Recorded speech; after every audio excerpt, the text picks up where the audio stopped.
चेपाङ समुदाय। चेपाङ समुदायलाई प्रजाजाति भनेर पनि चिनिन्छ। यो समुदाय आर्थिक, सामाजिक र शैक्षिक रूपमा पछाडि परेको छ। जङ्गलमा फिरन्ते जीवन बिताउनु, गिद्धा व्याकुर सङ्कलन गर्नु, माछा मार्नु र शिकार खेल्नु उनीहरूको मुख्य जीवनशैली हो। खोरिया फाँडेर गरिने खेतीले वर्षको 3 महिना पनि खान पुग्दैन। सानै उमेरमा विवाह गर्ने र धेरै सन्तान जन्माउने चलनका कारण आमा र बच्चाहरूको स्वास्थ्य अवस्था कमजोर हुने गरेको छ। गरिबीका कारण कतिपय चेपाङहरूसँग शरीर ढाक्ने कपडा पनि हुँदैन।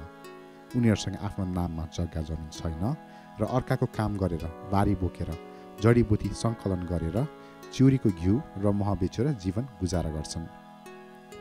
ऐतिहासिक सन्दर्भ र उत्पत्ति।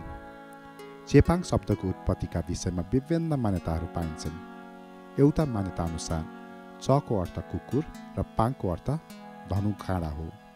चेपाङहरूले घर घरमा कुकुर पाल्ने र धनु काँडाको सहायताले शिकार गर्ने भएकाले यो नाम रहन गएको हो। उनीहरू प्राचीन समयमा मृग, बँडेल, घोरल र अन्य वन्यजन्तुहरूको शिकार गर्दथे। इतिहास अनुसार चेपाङहरूको उद्गम क्षेत्र चितवनको उत्तरी जङ्गलदेखि महाभारत श्रृङ्खलासम्म फैलिएको थियो। उनीहरू मुख्य रूपमा धादिङको दक्षिणी, मकवानपुरको पश्चिमी र चितवनको उत्तर क्षेत्रमा बसोबास गर्छन्।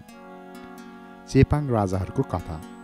चेपाङहरूको परम्परागत कथन अनुसार उनीहरूको 4 राजाहरूको राज्य थियो, तर यो राज्य पाटनका मल्ल राजाले आक्रमण गरेपछि समाप्त भएको भनाइ छ।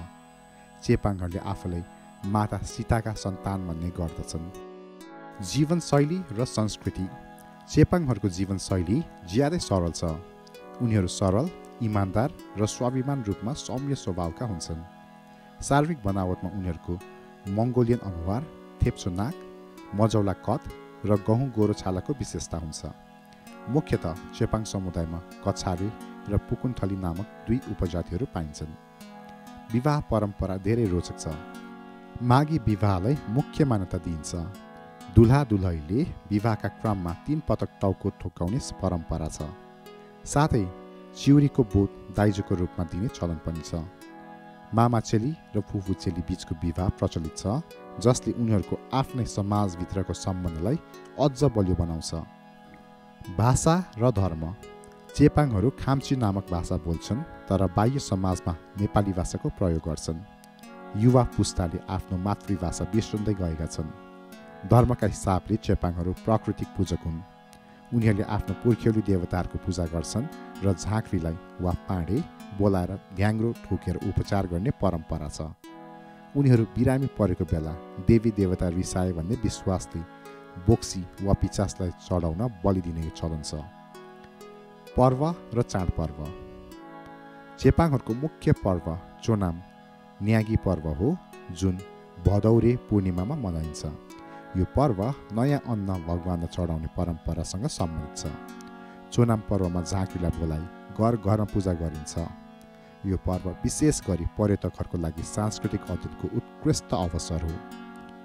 चुनौतीहरू र वर्तमान अवस्था। चेपाङहरूको प्रमुख समस्या गरिबी हो।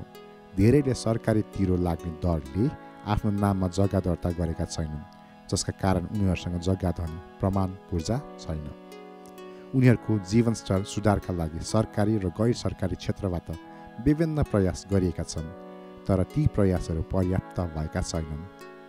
चेपाङ समुदायको संस्कृति, जीवनशैली र सङ्घर्षको इतिहासले नेपालका आदिवासी जनजातिहरूको ऐतिहासिक महत्त्वलाई झल्काउँछ। उनीहरूको संरक्षण र उत्थानका लागि अझ धेरै प्रयास आवश्यक छ। धन्यवाद।